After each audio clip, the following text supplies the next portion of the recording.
Naniniwala ka ba na mahal ka ng Diyos? Naniniwala ka ba na bago ka pa man humingi ng tulong sa Diyos, alam na niya ang pangangailangan mo? Minsan, kahit hindi ka pa nga tumatawag, nandyan na ang tulong niya. Noong ako'y nasa ikalimang baitang ng elementarya, dumalaw ako upang makiramay sa kaklaseng namatayan ng mahal sa buhay.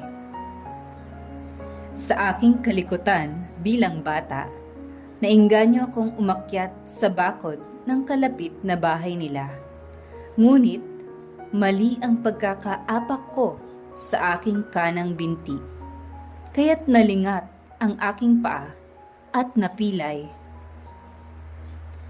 Napagsabihan ako nang malaman ito ng aking mga magulang at mapansing hindi natuwid ang aking paglakad at paika-ika na ang aking kanang paa.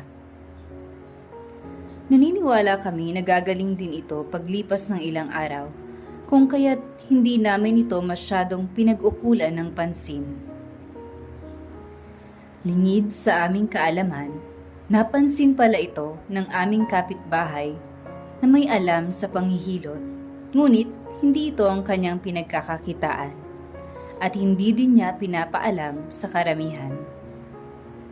Nagkusa siyang kausapin ng aking ina at nasabi niyang may kakilala raw siyang ganito din ang kondisyon, ngunit dahil hindi na naagapan agad at hinintay na lang na kusang gumaling, hindi na ito naibalik sa dati at tuluyan nang naging paika-ika ang taong ito.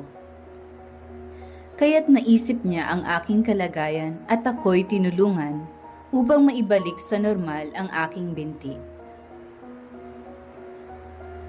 Noong aking pinagmunian, hindi pa man ako tumatawag ni namomroblema na mapipilay ako habang buhay. Nandyan na ang Diyos, ang mabuting pastol, at ako'y sinaklolohan sa pamamagitan ng mabuting tao na may kusa at malasakit sa kapwa. Tunay akong mapalad na makalakad ng normal.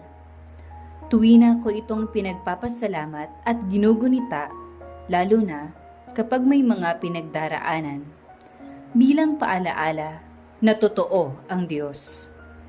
Totoo ang mabuting pastol at mahal tayo ng Diyos.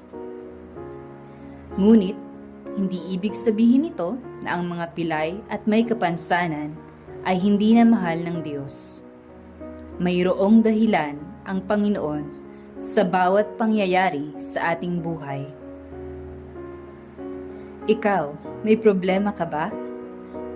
Tiyak kong mayroon ding pagkakataon sa buhay mo kung kailan masasabi mong pinagpala, pinagaling, iniligtas, at tinulungan ka ng Diyos bago mo pa man ito ipakiusap sa Kanya. Naway, sa kabila ng mga pinagdaraanan nating pagsubok, huwag tayong mawala ng pag-asa at huwag nating kalimutang alalahanin at pagmunian ang mga pagpapala, milagro at pagmamahal ng Diyos sa atin. Naway patuloy tayong manalig at kumapit sa Kanya, sa ngalan ni Jesus. Amen.